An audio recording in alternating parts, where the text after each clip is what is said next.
No capítulo 3, Paulo chega ao ponto mais alto do seu tribunal teológico. Depois de mostrar o erro dos pagãos no capítulo 1 e dos religiosos no capítulo 2, ele responde às objeções dos judeus da sua época. Pegue sua Bíblia e vamos às respostas de Paulo no terceiro capítulo da nossa série.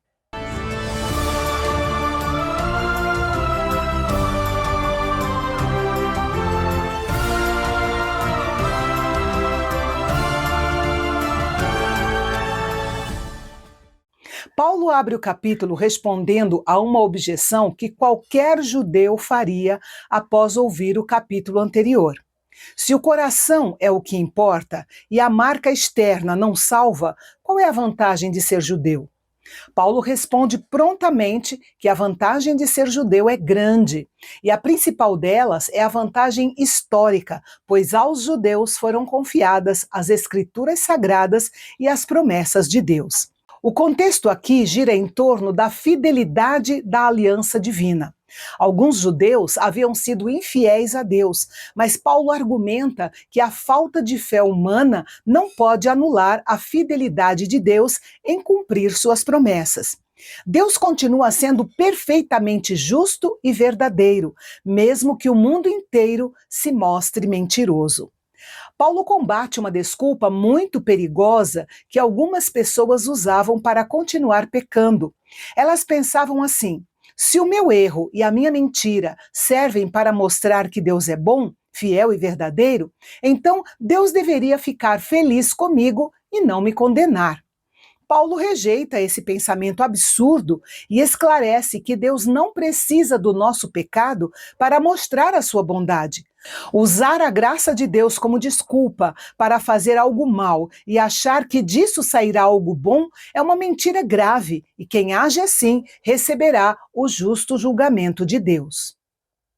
Nos versículos 9 a 20, Paulo fecha o cerco jurídico sobre toda a humanidade e dá o veredito final. Ninguém é melhor do que ninguém, e todos, tanto judeus quanto gentios, estão debaixo do poder do pecado. Para provar que não se trata de uma opinião pessoal, Paulo faz algo muito comum na tradição cultural judaica da época. Ele faz uma colagem de várias passagens do Antigo Testamento, extraídas principalmente dos livros de Salmos e de Isaías, para construir uma acusação imbatível. Ele usa uma linguagem forte e anatômica para descrever a total decadência humana, mostrando que o pecado contaminou o corpo e as atitudes. A garganta é como um túmulo aberto, a língua espalha o engano, os lábios destilam veneno e os pés são velozes para derramar sangue.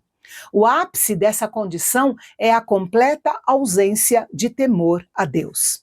A questão aqui envolve diretamente a função da lei de Moisés. Os judeus acreditavam que possuir a lei os colocava em uma categoria espiritual superior, imunes à condenação. Paulo derruba esse orgulho, explicando que a lei de Deus serve para quem está debaixo dela. O objetivo da lei nunca foi salvar ou livrar ninguém da culpa, até porque nenhum ser humano consegue obedecer a tudo perfeitamente. A verdadeira função da lei é funcionar como um espelho espiritual. Ela não limpa a nossa sujeira, apenas mostra onde nós erramos. A lei serve para tirar qualquer desculpa nossa, mostrando claramente que somos pecadores e que precisamos desesperadamente de Deus. O ponto central aqui é: não há ninguém justo, nenhum sequer. Judeus e gentios estão exatamente na mesma situação debaixo do pecado. Nos versículos 21 a 31, o tom da carta muda completamente. Depois de deixar claro que toda a humanidade falhou e está condenada, Paulo apresenta a grande virada. A justiça de Deus se manifestou. O mais impressionante é que ela não veio por meio da obediência à lei, mas sim de graça, como um presente por meio da fé em Jesus Cristo. Paulo reforça que assim como todos pecaram e perderam a glória de Deus, todos também têm a oportunidade de serem salvos por meio de Jesus Cristo. Para explicar aos leitores daquela época a dimensão do que Jesus fez, Paulo utilizou 3 conceitos muito fortes do contexto histórico, cultural e jurídico do primeiro século: a justificação, a redenção e a propiciação. Na justificação, Deus nos olha através de Jesus e nos declara inocentes. É um ato da graça de Deus, um presente totalmente gratuito que não merecemos e nem podemos comprar com boas obras. Depois temos a redenção, que significa resgate ou libertação mediante um preço.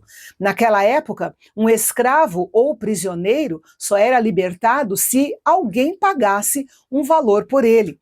Assim também, nós éramos escravos do pecado, mas Jesus pagou o preço do nosso resgate na cruz com seu próprio sangue, nos comprando de volta para Deus. E finalmente temos a propiciação. Culturalmente, o povo judeu conhecia o propiciatório, que era a tampa de ouro da Arca da Aliança do tempo de Moisés. Uma vez por ano, no dia do perdão, o Yom Kippur, o sangue do sacrifício era derramado ali, no propiciatório, para cobrir os pecados da nação. Paulo explica que o próprio Jesus foi esse sacrifício definitivo na cruz, satisfazendo a justiça divina de uma vez por todas.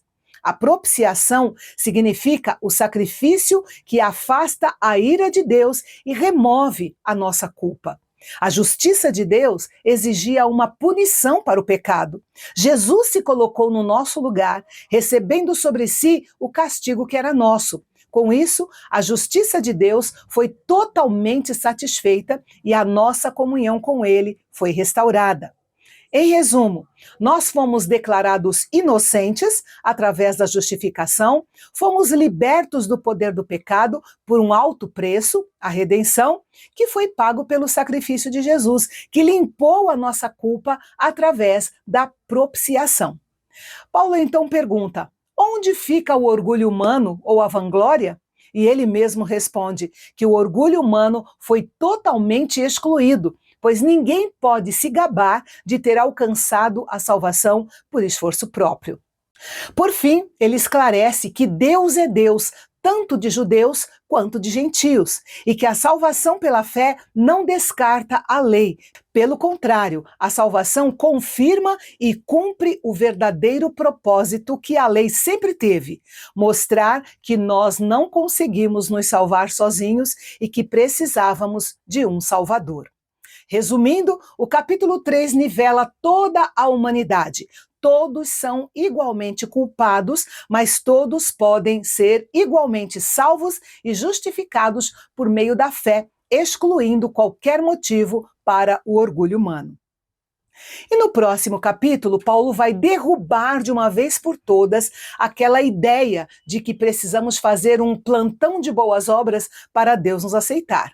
Olhando para a vida de Abraão, nós vamos aprender que Deus não justifica quem é perfeito, mas sim quem confia nas suas promessas. Não perca o capítulo de amanhã aqui no Canal Bendito, o nosso canal de Fala Fácil. Até lá!